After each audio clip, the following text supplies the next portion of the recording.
Wilson, Oi, tu tá usando a internet de quem? Que aqui em casa não tem internet. da vizinha. Mas, menino, eu vou botar a internet aqui em casa. Porque vai tu deixar de Não, tá assim, internet não, da eu tô vizinha usando aqui em a casa. mesma rede da vizinha.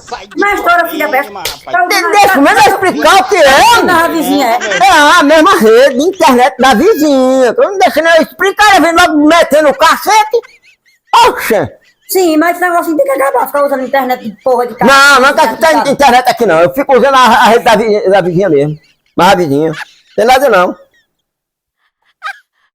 É? Olha, quer saber de uma? Você vai terminar, eu botando você de carro pra fora e você indo morar lá na casa da vizinha. Aí você fica logo lá mais velho, viu? Rapaz, eu tô usando só a rede da vizinha. A internet. Enganar outro, não, eu como sou otário não, viu? Boca aberta da mulher. Eu também vou caçar um vizinho pra eu usar a internet dele. Não, de jeito nenhum não.